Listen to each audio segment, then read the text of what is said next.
আসসালামু আলাইকুম। আজকে আমি একটি সিম্পল মজাদার লাউ ডালের রেসিপি শেয়ার করব।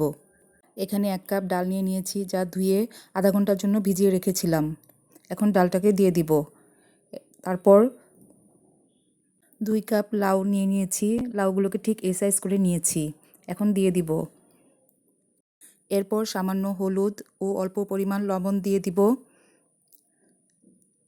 লবণ দেওয়ার পর সামান্য পরিমাণ পানি দিয়ে আমি সিদ্ধ হওয়ার জন্য ঢেকে দিব। এই যে লাউ ডাল সিদ্ধ হয়ে গেছে। সামান্য নেড়ে চেড়ে আমি অন্যান্য মশলা দিয়ে দিব। এখানে আমি হাফ চামচ হলুদের গুঁড়া, হাফ চামচ মরিচের গুঁড়া, 1 চামচ ধনে গুঁড়া, 1 চামচ জিরার গুঁড়া দিয়ে দিয়েছি ও পরিমাণ মতো লবণ দিয়ে দিয়েছি। 6-7টি কাঁচামরিচ দিয়ে দিব। 4টি টমেটো টুকরো করে দিয়ে দিয়েছি। আপনারা চাইলে এখানে রসুন ব্যবহার করতে পারেন। আমি রেসিপিতে কোনো রসুন ব্যবহার করিনি।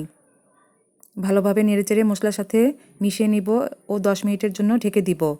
10 মিনিট পর এই যে আমার লাউ ডাল রান্না হয়ে গেছে। এখন আমি ভালোভাবে নেড়েচেড়ে নেব।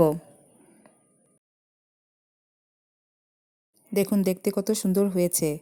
এখন বাগারের জন্য প্যানে 2 টেবিল চামচ তেল দিয়ে দিয়েছি এবং 2 টেবিল চামচ পেঁয়াজ দিয়ে দিয়েছি। সামান্য পরিমাণ আস্ত জিরা দিয়ে দিয়েছি।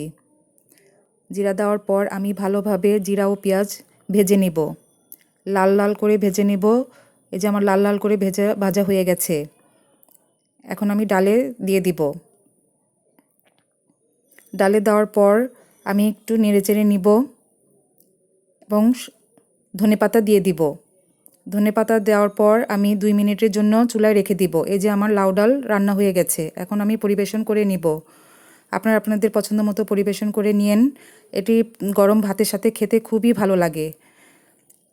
যদি ভিডিওটি ভালো লেগে থাকে তাহলে লাইক, কমেন্ট, শেয়ার করে দিবেন। আল্লাহ হাফেজ।